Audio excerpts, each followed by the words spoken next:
अस्सलाम वालेकुम दोस्तों। रियो डी जनेरो से आप सब लोगों को खुशामदीद। सयाह अक्सर इस शहर के दो मशहूर तरीन इलाकों में से एक में ठहरते हैं, कोपाकाबाना या इपानेमा। ये दोनों खूबसूरत इलाके साहिल समंदर के किनारे वाक़ हैं। यहाँ पर बहुत सारे ऊंचे ऊंचे अपार्टमेंट्स और होटल मौजूद हैं। मैं यहाँ पर कई बार आया, लेकिन आज तक ये न पता चल सका कि कोपाकाबाना कहाँ ख़त्म होता है और इपानेमा कहाँ से शुरू होता है। बहरहाल इस दफ़ा मैं इन दोनों के दरमियान ठहरा हुआ था। इस साहिल की मुतवाज़ी सड़क का नाम एवेनिदा अटलांटिका है। हर इतवार को ये शाहराह सारा दिन बंद रहती है और यहाँ पर एक मेला लगता है जिसमें हर किस्म के हैंडीक्राफ्ट बेहद सस्ते मिलते हैं। चलिए मैं आपको सबसे पहले मशहूर ज़माना कोहकवादो पहाड़ पर ले जाऊं। मैंने यहाँ की खूबसूरत मेट्रो ली और चल पड़ा। कोहकवादो से पूरे शहर का खूबसूरत मंजर देखने को मिलता है। इसकी तामीर सन 1922 ईस्वी में शुरू हुई और अक्टूबर सन 1931 ईस्वी में तकमील को पहुंची। जब तक आप यहाँ के खूबसूरत मनाजिर देखें, आपको कुछ रियो डी जनेरो के बारे में बताता चलूं। ये शहर पूरे ब्राज़ील में आबादी के लिहाज से दूसरे नंबर पर है। वैसे पहले नंबर पर सौ पालो है। रियो डी जनेरो की आबादी 63 लाख से ज़्यादा है।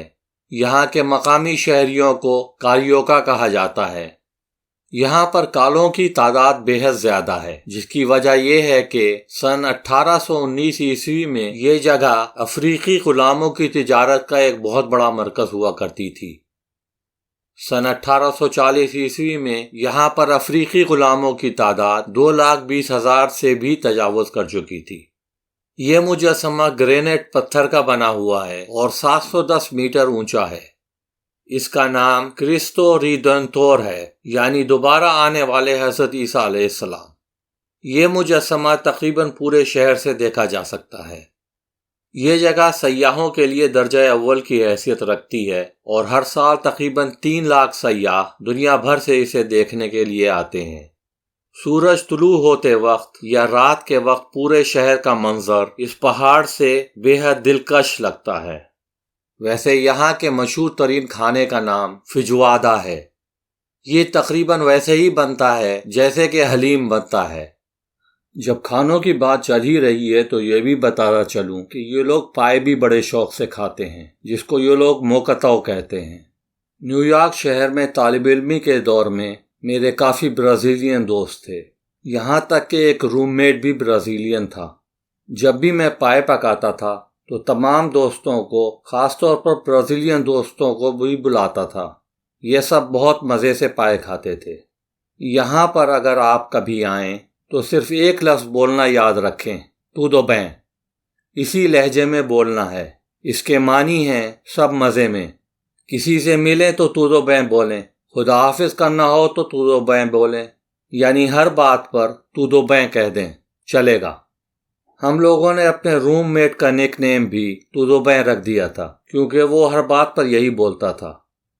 चलिए अब आपको शुगर लोफ पहाड़ की तरफ ले चलते हैं। यहाँ पर आने के लिए सबसे पहले बोताफूगो बीच जाना पड़ता है। फिर एक केबल कार लेकर 20 मिनट के बाद शुगर लोफ पहुंचा जा सकता है। यहाँ से रियो डी जनेरो के साहिल और खुसूसी तौर पर कोपाकाबाना और इपानेमा का बेहद हसीन मंजर देखा जा सकता है। मेरा मशवरा ये होगा कि अगर आप इस शहर में आए तो पहले यहाँ आए, उसके बाद कोहकवादो जाए, वरना आप इस हसीन मंजर की दाद नहीं देंगे। अब चलिए आपको मूसियो दे आर्ते कंटेम्पोराना दे नेतोराए ले चलते हैं। ये म्यूजियम 16 मीटर ऊंचा और 50 मीटर गोल है। ये किसी उड़न छतरी की तरह लगता है। यहाँ के करीब ही एक पार्क है जहाँ पर मकामी हजरात सयाहों की भरमार से दूर पिकनिक मनाने आते हैं। यह साहिली इलाका किसी ज़माने में इस शहर की दिफाई हैसियत से बनाया गया था, इसीलिए यहाँ पर तोपें भी आवेज़ा हैं। यहाँ से करीब ही मराकाना है, जहाँ पर बहुत बड़े बड़े फुटबॉल के मैच होते हैं, जो कि यकीनन आपने कभी न कभी देखे होंगे। میں ریو ڈی جنیرو کم سے کم 5 دفعہ آ چکا ہوں، لیکن کبھی بھی ہینڈ گلائڈنگ نہیں کی تھی۔ سوچا کہ کیوں نہ اس دفعہ یہ بھی کر کے دیکھ لوں۔ ٹریول ایجنسی نے بتایا کہ صبح کا 10 بجے بہترین وقت ہوتا ہے اور میں نے بکنگ کروا لی۔ ایجنسی نے یہ بھی بتا دیا کہ اس ٹور کا انحصار ہوا اور بادلوں پر ہوگا، اگر زیادتی ہوئی تو پروگرام منسوخ کرنا پڑے گا۔ میں جب وہاں پہنچا تو بادل بے تحاشا تھے اور ہوا بھی تیز چل رہی تھی۔ ٹور والے نے تسلی دی اور مجھے پہاڑ کے اوپر لے گیا۔ اچانک بادلوں میں بھی کمی ہو گئی اور ہوا کی تیزی بھی کم ہو گئی۔ اس پر تو رہے کہ سورج بھی نکل آیا۔ انسٹرکٹر نے بتایا کہ یہ ہینڈ گلائڈنگ کرنے کا بہترین وقت ہے۔ بہرحال ان لوگوں نے مجھے ہر طرح کی ہدایات دی اور ہلکی پھلکی پریکٹس بھی کروائی، اور اس کے بعد پہاڑ سے کودنے کا وقت آ گیا۔ جب تک آپ یہاں کے حسین مناظر دیکھیں، آپ کو یہاں کی زبان کے بارے میں کچھ بتاتا چلوں۔ یہاں کی مقامی زبان پرتگیز ہے۔ پورے وسطی اور جنوبی امریکہ میں تقریباً 30 ممالک شامل ہیں جہاں پر اسپینش بولی جاتی ہے، لیکن جنوبی امریکہ کا صرف یہ ایک واحد ملک ہے جہاں پر پرتگیز بولی جاتی ہے۔ دونوں زبانوں میں بے حد فرق ہے، نہ صرف لہجے میں بلکہ تلفظ میں بھی۔ مثال کے طور پر اسپینش میں ڈی کو دی بولا جاتا ہے، جبکہ پرتگیز میں ڈی کو جی بولا جاتا ہے۔ اس لیے گڈ مارننگ کو بوندیا لکھا جاتا ہے لیکن بونجیا بولا جاتا ہے۔ اسپینش میں آر کو آر ہی بولا جاتا ہے، جبکہ پرتگیز میں آر کو ایچ بولا جاتا ہے۔ اسپینش میں جے کو ایچ بولا جاتا ہے، جبکہ پرتگیز میں جے کو جے ہی بولا جاتا ہے۔ اب اسپینش لوگ ریو ڈی جنیرو کو ریو ڈے ہنیرو بولتے ہیں، جبکہ پرتگیز میں ریو ڈی جنیرو کو ہیو دے جنیرو بولا جاتا ہے۔ ویسے ریو ڈی جنیرو کے معنی ہیں جنوری کا دریا۔ فضا میں تیرتے ہوئے نہ جانے کتنی بار انسٹرکٹر پہاڑ کے قریب لے گیا۔ لگتا تھا کہ اب ٹکرایا اور جب، لیکن دل کو تسلی بھی تھی کہ یہ لوگ سارا دن ہی یہ کام کرتے ہیں۔ چاروں طرف بڑے بڑے پرندے بھی اڑ رہے تھے۔ دل میں ایک عجیب سا خیال آیا، یہاں پر پہاڑوں میں چونکہ پرندوں کے کافی گھونسلے ہیں جن میں انڈے اور بچے بھی ہوں گے، بہرحال پرندہ پرندہ ہی ہوتا ہے۔